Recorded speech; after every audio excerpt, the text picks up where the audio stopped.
Okay, hello, everyone. I would like to call to order this meeting of the Finance Committee of the Northern Michigan University Board of Trustees. With us today are committee members, Trustee Alexis Hart, Trustee Donna Marie Brown, and in her ex officio capacity, Board Chair Tammy Savoy. I'm also pleased and grateful that we have our fellow trustees here in the audience, along with many of you from the NMU leadership team and the NMU Foundation. We'd like to start off today. The first item on our agenda,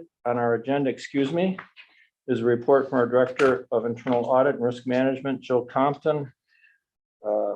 Jill has a report to present to the committee that will require a motion to accept, should we so choose, following her report, her presentation. Go ahead, Jill. Thank you. You've had a chance to review the audit open issues report. As a reminder, this is the report of the current findings. The report items stay on this report until they're resolved by the university. Today we have two new items on the report. The first one is regarding the Behavior Education Assessment and Research Center, commonly called the BEAR Center. We've reviewed the business operations of the BEAR Center before, but recently they began billing for insurance. So that triggered another review to take a look at their billing operation in regard to insurance. And we did not have any findings in regard to how they processed it or stored or billed their clients. We did, however, have a finding regarding the segregation of duties. It's a very small operation, and the same person who was billing was also reviewing the reports and preparing reconciliations. So we recommend that an additional person be added to the process to have proper segregation of duties. And as of right now, they're investigating and have posted another job for hire, and they will spread the position out among other duties as well. Any questions about that? No. Okay. Second item on the report is regarding multi-factor authentication. In the past, the university has required multi-factor authentication for our critical business systems, and we will be expanding that requirement. This is mainly in regard to requirements from cyber insurance entities.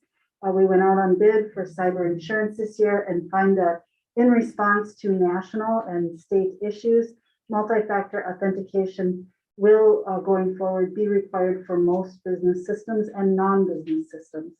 So the IT department is going forward with expanding that in a multi-level rollout, and we expect to have most of this completed by the end of the year.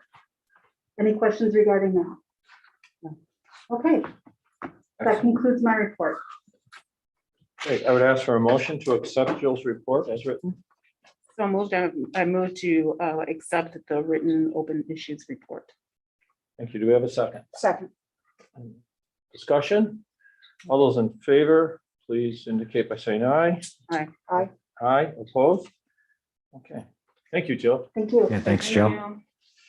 The next item on our agenda is a budget update from Mr. Gavin Leach, Vice President of Finance and Administration. Hello again, everybody. Thought I'd give you a budget update. Again, I'd mentioned we'll be coming in October with our final budget along with financial statements. Just gonna first walk through some operational trends. Again, as you know, you've probably heard about our appropriation is no base money again this year. And you can see that the funding shift that's happened in higher education over the long term is back in the 90s, we were funded 71% by appropriation. It dropped to 65% by 2000, down to 38% in 2010 and 32% in 2020. So the shift has been dramatic, and it again puts pressure on the other side of the revenues, which is the tuition and fees of the university. If you look at it in just raw numerical terms, in 2002, which was our probably high point in our appropriation, we were at $52 million. And today in 2021, our base was, and actually it'll be our base in 2022, it's about $48.9 million. So it really ultimately puts pressure on tuition, puts pressure on containing costs long term, which is what we've had to do over a significant period of time. You follow the operational trends again, you can see appropriations staying mainly flat over that time period. Over a 10-year period, the average change is about 0.5%. So a total of 5.3% over that 10-year period. If you look at our net tuition revenues, well, you see our rate going up. The other side of the equation to that rate is enrollment. And we've had enrollment declines, which eats into the rate increase, which you can see what's happened in tuition and fees over a 10-year period. We increased a total of 26.7%, which is an average change of 2.4%. So if you look at that and you look at where appropriations has been, you can see why the pressure on cost containment has been significant over the last decade. And it's really generally about the disinvestment in higher education. Expenditure side, obviously, we've had to adjust our operations to adapt to the revenue picture. And that's over a 10-year period with total increase in costs of 16% with an average change of 1.5% per year. And that includes the significant increases in MEPSR's pension and OPEB liabilities over that time period. So it's really adjusting our operations to match the revenues and really needing to institute cost containment measures to stay financially sustainable long term. So we looked at our 22 budget, you'll see our appropriations. Our tuition restraint was 4.2%, which is what we went out at on our tuition and fees. Our base appropriation looks fairly consistent there, doesn't it?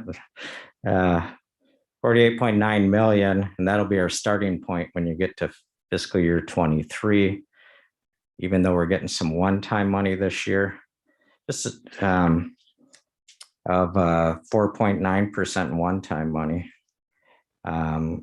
If you look at the total one-time money, it'd be $2.4 million. And there was in the budget, they also had some in and out money for MEPSRs to pay down long-term liabilities from the state. If you look at our overall revenue picture, though, I didn't have time to get it on the slide because when we had to submit these. From a base perspective, if you look at our appropriation, our base revenue goes up 0%.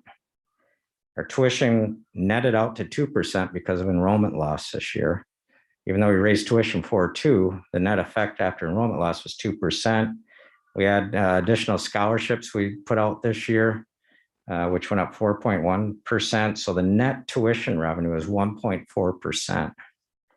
And then other revenue, 0%. So our total base revenues for this fiscal year will go up 0.8%. Now, when you add in state appropriation at 4.9% on one-time money, if you count one-time money in our total revenue, that would bring it from 0.8%. And remember, appropriations, 40% on a base budget basis of our revenue. It would bring our overall total revenue up just 2.8%, even with the 4.9% state appropriation. So, well, it's nice to get the one-time money that will revert back next year. And again, with it being a smaller percentage of the total budget, it doesn't make as big an impact on the budget itself. I think that's important to understand because it affects really our long-term planning. As we look at our expenditures, we're looking at inflationary costs. We're incorporating contractual adjustments, estimating those at the current time. We have our planned investments from initiatives, early retirement savings. And last year, if you recall, we passed a budget where we had a $1.98 million structural deficit that we decided to use one-time money to fill for a year until the buyouts came into effect this year. So we're able to eliminate those finally this year as we can capture the savings from those buyouts. And that brings our budget back towards balancing this year. So when you look at overall total revenues, as I mentioned, on a base budget basis, it'd be 0.8% based on the total changes. Again, 0 on the tuition and on state appropriation, 1.4% on our net tuition and fees. When you look at expenditures, you're going to see an overall 0.8% increase in overall expenditures for the year.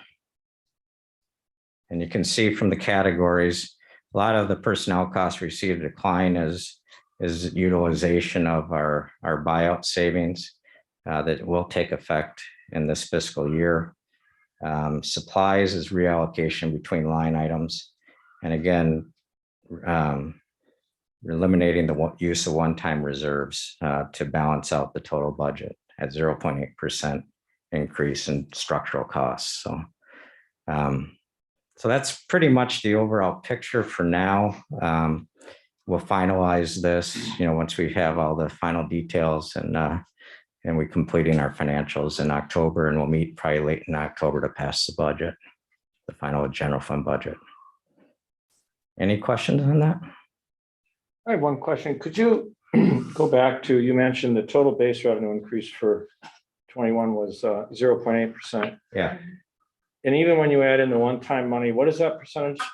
When you add in the 4.9% state appropriation one-time money, that would bring it up to 2.8% increase. Yeah, and in overall. 4.9% sounds like a big number, but it's not 4.9% of our total revenues. It's only 4.9% of the state appropriation, which Right. comprises roughly, 31% of our total revenue. Yeah, so that's why you get that factoring down. Yeah. Okay. It's good clarification. Yep. And again, tuition and fees, we while we raised our rate for enrollment, bid into that dollar amount. And with the additional scholarships we did for UP scholarships and other things, that was a little higher amount this year. So the net effect of all our tuition increase was 1.4% after the effects of enrollment and financial aid. So that 1.4 there. And then, the 2.8 factored down, and you can see where that brings it down to 2.8% overall. Great. Okay, that's the update on the budget. Thank you. Yep. All right. Why don't you stay up there? Yeah. The next item on our agenda is Mr. Leach is going to discuss facilities. Yeah, first, I'd like to give a little capital outlay update. Not everybody's seen where we're going on that. We have commenced work on the Jacobetti complex, or career tech and engineering technology facility. We've been doing programming with departments, and we are getting some preliminary designs from the architects. You can see this is, and some of you have seen this, but maybe not everybody. This will be the new front to the Jacobetti complex, or career tech and engineering technology facility. Looks quite a bit different than what you see today when you drive over there. Probably should have inset, the current picture just to really give the feeling. It'll be really dynamic as you drive up to the facility, and it'll start to create that, new, exciting, modern feel to our career tech programs, and hopefully attract lots of students in the process. Innovation Hall, as you enter, will be up front and center on the left. This is where we can do all sorts of exhibits, shows, show off senior projects, all sorts of events can take place down at the career tech facility. We have some preliminary floor plans that they're working through with each of the departments. This is sort of a conceptual design. As you walk into the complex, you can see it has a nice modern open feel. A lot of informal seating areas, which has been popular in Jamrich Hall for the students, and just a real great layout and feel as you enter the facility. As you walk down, this is sort of an aisle where there's a number of classrooms. Again, you have the informal seating area real close to the classrooms, and it really makes it, just students at career tech are there pretty much a long day. A lot of them are there 8 hours a day. So having this type of area for them to sit down between classes and study and mingle with other students, I think is really great collaboration space for them, adjacent to the newly designed classrooms in the facility. As we look towards some learning spaces, these are the conceptual pieces we're trying to finish up on. We'll have a mixture of open learning spaces and some private learning spaces in the facility. And at the bottom, you can see how we're trying to really update that innovation hall to make it very flexible for different types of events. In the middle at the top, as we renovate some of the existing space, we want to make it brighter, lighter, and just more pleasant feel, as well as clean and very flexible. So programs change down at that complex, and so it gives the ability to adapt your programs very easily as you transition to different types of fields. Part of our project for the career tech is we're removing 25% of the building. So the front end of the building is going to be removed and have that nice front end to it here. What that does is it saves us energy and maintenance costs on an annual basis between $200,000 and $300,000 a year. And in doing that, we're able to shift 2 programs up to this facility where we have vacant space. And it makes sense because we have a lot of community gatherings here, as well as it really is public access to the facility for our cosmetology program, what they invite a lot of the public to come in and get their hair cut and other things, as well as our hospitality management, which runs different dinners and things for our students. And in hospitality management in particular, it brings them closer to dining services. So you can see some synergy happening between those programs. And I think that'll really be a benefit to those 2 programs. And again, attract students, as well as more people coming to the Northern Center also, which we have the Wildcat Den downstairs. Don't forget about it. And as well as the bookstore. So if you want to spend money, you're more than welcome to do it. So anyway, those will be on the back side of this facility. Actually, down the hall here is where the new hospitality management center will be, and just down below it will be the cosmetology program. And this is sort of a conceptual look at some of the ideas for hospitality management as we're looking forward to that program. Now, for our number 1 capital outlay project, we're submitting in our 5-year facilities plan this year. Each year, the state asks us to update our number 1 project. The previous one was a career tech project, which we're starting. So it's time to put another one up. And we've been looking at the College of Business now for a while. This would be a new facility in the academic mall located just, what would that be, west of McClintock? Am I right, Jim and Kathy? Yeah. What'd you say? North of McClintock. North of McClintock. So facing into the academic mall, and you can see it would really be a great attractive facility. Really try to enhance our College of Business programs, as well as bring departments that are now located in Grease Hall into that facility. So it really then enables us to start to remove Grease Hall as part of the overall campus master plan. And just give you a few views of what the new College of Business would look like. And that's the update on capital outlay. Now, in your materials, you will have this capital outlay project, as well as a 5-year facilities plan. That is required filing by the state every year, and that one would require a recommendation to the board. So I would ask for my fellow committee members for a motion to recommend that the full board approve the facilities 5-year master plan and the capital project request. Motion is moved. Do I have a second? Support. All in favor, please say aye. Aye. Opposed? Okay, thank you. The motion carries. And The final oh, part. I'm sorry, discussion. I was just wanted to make mention how exciting it is to see the capital outlay projects and what it could mean for the university. So really excited to see those, pictures speak 1,000 words there, and just watching that and hearing about the possibilities and knowing how that would bring experience to the students in a really brilliant way. I'm excited about it. I just wanted to offer that. Thank you.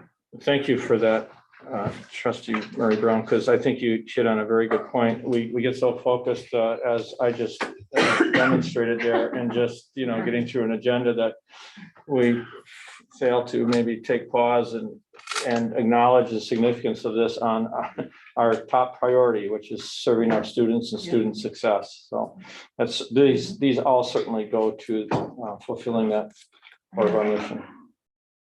Great. You need to vote on, did you vote on that? I can't recall. We did. Oh, you did, okay. We All right. voted and then we discussed. Oh, okay. All right, next in your packet is our long-term maintenance list, and this identifies how we'll be spending our annual budgeted dollars for long-term maintenance.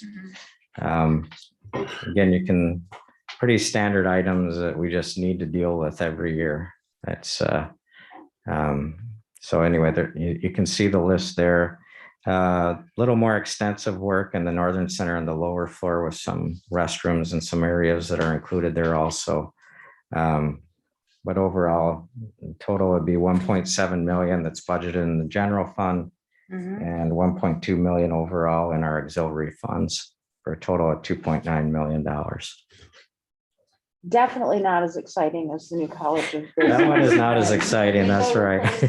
And, you know, Yeah. fans are very critical. Yes. Yes. Well said. So this also requires a motion to recommend that the board approve the fiscal year 2022 long-term maintenance projects. I would ask for that motion, my committee members. So moved. Moved by trustee Hart, seconded by trustee Murray Brown. Discussion. I think trustee Hart just nailed it very well. All those in favor, please say aye. Aye. Aye. Opposed, okay, the motion carries.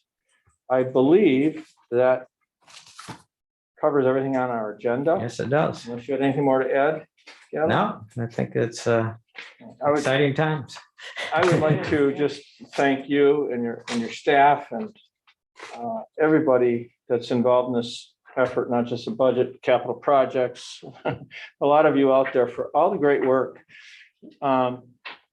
Even today, we've received some supplementary materials in addition to our board packets, and the quality of the work is just, it's first class. It is. And we really appreciate it. You make our job much easier, so thank you. And with that, do we need a motion? Sure, why not? Motion to adjourn? Yeah. So moved. Moved by support. All in favor? Aye. Aye. This All right. meeting is adjourned. Thank you, everyone.